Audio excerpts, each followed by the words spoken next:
سے یہ مرثیہ جو ہے وہ ذرا طویل ہوتا ہے، اس لیے اس میں ٹائم لگتا ہے، اور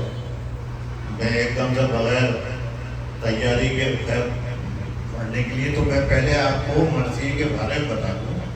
تاکہ آپ مرثیہ سمجھ سکیں گے کیا ہے 2 منٹ میں۔ دیکھیے غزل ہوتی ہے، اس میں ہر شعر جو ہے وہ الگ طریقے کا ہوتا ہے، ایک میں رنج کا بیان کر رہے ہیں، ایک میں آرام کا کر رہے ہیں، ایک میں سوز کا کر رہے ہیں، گداز کا کر رہے ہیں، الگ الگ۔ اسی طریقے سے قصیدہ ہوتا ہے، اس میں کسی شخص کی تعریف ہوتی ہے، منقبت ہوتی ہے، وہ کسی بزرگ کی شان میں جو تعریف کی جائے وہ ہوتی ہے۔ اسی طریقے سے مرثیہ ہوتا ہے، اور مرثیہ جس طریقے سے لکھا جاتا ہے فنی اعتبار سے اس کے 8 حصے ہوتے ہیں جن سے وہ چلتا ہے۔ پہلا حصہ ہوتا ہے چہرہ، چہرے میں شاعر جو ہے وہ اللہ سے یہ دعا کرتا ہے کہ یا اللہ جو میں کچھ کہہ رہا ہوں یا لکھ رہا ہوں اسے تو شرف قبولیت عطا فرما، مطلب اللہ سے دعا کرتا ہے چہرے میں، اور اس میں نعتیہ اشعار،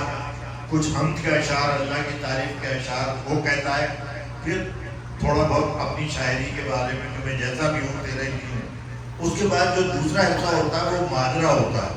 ماجرا کہتے ہیں کہ پھر اس کے بعد وہ آپ کو ایک دم سے اللہ کا اور نعتیہ شعر کہتے کہتے ایک دم سے جس میں مرثیہ کہہ رہا ہے اس کی طرف لے کے آتے ہیں، اسے ماجرا کہتے ہیں کہ ہیرو کے بارے میں آپ کو بتائیں گے یا یہ بتائیں گے کہ مرثیہ جو لکھ رہے ہیں اس کا موضوع کیا ہے، یہ ماجرا ہو گیا۔ سراپا بھی یہ ہوتا ہے کہ جس شخص سے آپ مرثیہ لکھ رہے ہیں اس کا نام، نقشہ، اس کا سراپا جو ہوتا ہے پیک اپ وہ ہوتا ہے۔ اس کے بعد پھر اس کا جو سراپے کے بعد یہ ہوتا ہے کہ وہ رخصت لیتا ہے اپنے سپہ سالار سے کہ اب مجھے جنگ میں جانے کی آپ مجھے اجازت دیجیے۔ اس میں وہ ان سے عزت و انکساری کرتا ہے کہ صاحب آپ کو مجھے اب اجازت ہی دینی پڑے گی اور میں جانا چاہتا ہوں۔ اس کے بعد پھر وہ میدان میں جانے کے بعد جو اس زمانے میں طریقہ تھا وہ یہ تھا کہ وہ جب میدان میں پہنچتا تھا تو وہ دشمن کو للکارتے تھے اور یہ بتاتے تھے کہ میں کس خاندان کا ہوں، میرے دادا کون تھے، میرے پردادا کون تھے، میں نے کتنی جنگوں میں حصہ لیا ہے، میرے دادا پردادا، مطلب اپنے خاندان کے بارے میں اور اپنی شجاعت اور بہادری کے بارے میں اس طریقے سے بتاتے تھے کہ وہ سامنے والا دہشت میں آ جائے۔ وہ رجس ہوتی تھی۔ اس کے بعد رجس کے بعد وہ جنگ کرتے تھے، اور جنگ کرنے کے بعد اس کے بعد شہادت ہوتی تھی کہ بھائی جنگ کے بعد وہ شہید ہو رہی ہے۔ کبھی کہیں پہلے زمانے میں ایک آدمی آ کے لڑتا تھا، آج کی طریقے سے تو یہ بم وغیرہ تھیلی کے ڈالے تو لاکھوں آدمی ایک ایک کر کے جنگ کرتے تھے۔ یہ طریقہ جنگ کرنے کا، اور وہ مرتے جاتے تھے یا شہید ہو جاتے تھے۔ اس کے بعد آخری حصہ جو ہوتا ہے وہ بیعت ہوتا ہے، وہ جو اس کے عزیز و قارب جو ابھی مرنے پر روتے ہیں، جو آج بھی روتے ہیں، ایسے وہ بیعت کیا کرتے تھے۔ یہ اس طریقے سے جا کے پورا مکمل مرثیہ بنتا تھا۔ تو یہ مرثیہ جو ہے وہ حضرت امام صادق کی رضی اللہ تعالیٰ عنہ کا، اور انہوں نے اس کہ یہ جو 8 اس کے اجزاء ترکیبی جو میں نے ابھی آپ کے سامنے بتایا 8 حصے، اس کی اس میں مکمل اس کو شامل کیا، اور یہ حضرت قاسم کی شان میں ہے، اور اس میں حضرت قاسم کی شجاعت اور ان کی بہادری، ان کو کیسے لڑے، کیا ہوا، وہ یہ تھوڑا سا میں نے بتایا۔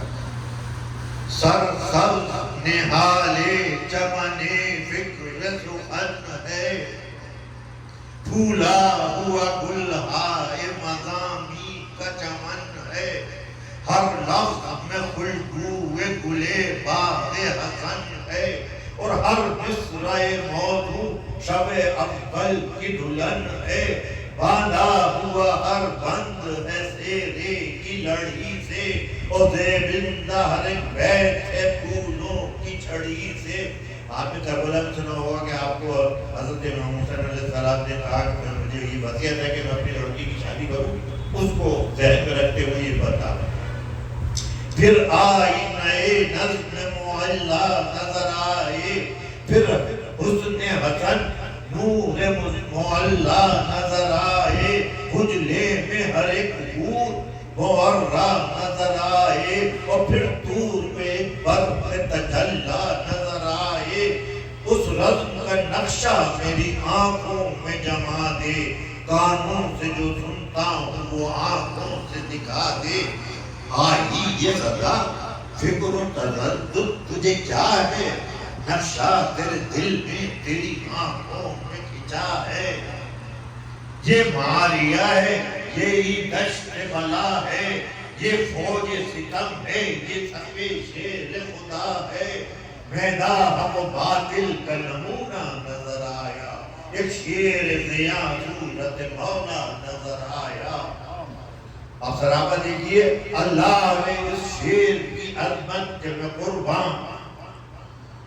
اس دبدبہ و جان و شجاعت کے میں قربان، اس صورت و سیرت کی جرات کے میں قربان، اس سولت و شوقت کی شجاعت کے میں قربان۔ ہر رنگ میں چربا ہے ولی ابن ولی کا، انداز سواری ہے سواری ہے علی کا۔ اب رخصت ہو رہے ہیں اندر سے قاسم، قاسم نے کی عرض کہ اے مادر ذیشان، ہو اب خطا بندہ مسکی کی خدا را، بندے پہ کرم دودھ کی بخشش کا ہو اللہ، دامن کو کوئی کھینچ رہا ہے تمہیں جنگا، بچھڑے ہوئے اب کے لبِ کوثر پہ ملیں گے، ہم رزم کے میدان سے جیتے نہ پھریں گے۔ کی عرض کہ اے شاہ یہ دیکھا نہیں جاتا، گزری ہے جو دل پہ وہ زباں پر نہیں آیا، منہ اپنا دکھانے کے میں قابل نہیں پاتا، ملتی جو رضا مجھ کو تو بھولا نہ سماتا، مل جائے اجازت تو نہایت یہ کرم ہے، اور خادم کی اگر دل شکنی ہو تو ستم ہے۔ اگر خادم کو اجازت نہیں ملی تو ان کی دل شکنی ہو۔ فرمایا کہ بیٹا میں کس دل سے رضا دوں، بھائی کی نشانی کو بھلا کیسے مٹا دوں،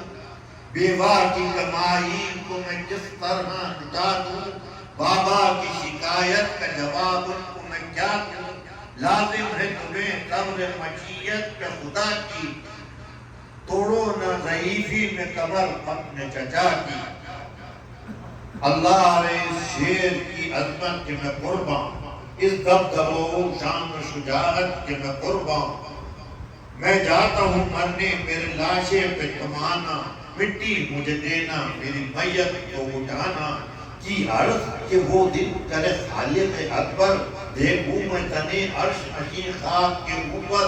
گھبرائے ہوئے پھرتے ہیں فردوس میں شبر، فرماتے ہیں مجھ سے کہ تصدق ہو چچا پر، بھائی پہ میرے آج نہ آئے کہیں قاسم، تو کسی میدان میں جاتا نہیں قاسم۔ حضرت امام حسن اپنے بیٹے سے کہہ رہے ہیں کہ تو اپنے بھائی پہ کیوں نہیں قربان ہو رہا ہے، کیوں تردد ہے، کیوں تو سوچ رہا ہے؟ اے قاسم ذیشان خدا حافظ و ناصر، تم جاؤ میری جان خدا حافظ و ناصر، اللہ نگہبان خدا حافظ و ناصر، قائم رہے اوطان خدا حافظ و ناصر، جاؤ میرے پیارے تمہیں اللہ کو سونپا، معبود تیرے پیر میں جسمان کو سونپا۔ اے شامیوں اب آپ میدان میں جاتے ہیں اور حضرت قاسم رجز پڑھتے ہیں، اے شامیوں ہوتا ہوں میں خالق کے ولی کا، دیکھو میں نوازا ہوں رسول ابن علی کا، قاسم بھتیجا ہوں حسین ابن علی کا، بھائی ہوں جدازات میں ہم شکل نبی کا، اور لگتے دل شبر ہوں میں، حیبت میری دیکھو، حیدر کو نہ دیکھا ہو تو صورت میری دیکھو۔ ہم وہ ہیں کہ ہم نے ہی پرے کر دیے برہم، ہم وہ ہیں کہ تلوار کے ہیں ایسے دھنی کم، دیکھے ہوئے ہو خوب تم اس تیغ کا دم، یہ تیغ ہے زخم دل بدخوار کا مرم، آبِ دم شمشیر ہے کہ بحر فنا ہے، اور بجلی کی یہ تلوار ہے یہ دست قضا ہے۔ میدان میں روکی گئی جب عزم کی باغیں، آدھا کے دلوں میں ہوا خوف کے باغیں، کی چھپنے کی گھاتیں تو نظر بند کی لاگیں، یوں سو گئے فتنے کے جگائے سے نہ جاگیں، فرمایا کہ او لشکر شاہ خبردار، میں آ گیا میدان میں ہوشیار خبردار۔ وہ دیر شرر بار کچھ اس طور سے چمکی، راہیں نظر آنے لگی ارزق کو ادب کی، سمجھا کہ مطلب خیر نہیں جان و شم کی، اب موت ہے مہلت نہ ملے گی کوئی دم کی۔ آنکھوں میں چکا چوند ہوئی اشک بھر آئے، شامی تھئی دن میں اسے تارے نظر آئے، اور کیا برق غضب بھر کے گری سر پہ وہ تلوار، ارمان بھرے اور دھرے رہ گئے ہتھیار، دیو تبرو گرد کی کوشش ہوئی بیکار، سب تیروں کمان نیندہ و خنجروں ہوئے لاچار۔ ثابت کا ہوا دیکھ کدھر سے آئی کدھر آئی، کب سر پہ گئی کب یہ قدم تک اتر آئی، یہ دیکھ کے ہر سمت وہ لشکر غدار لے لے کے کمانے ہوا آمادۂ پیکار،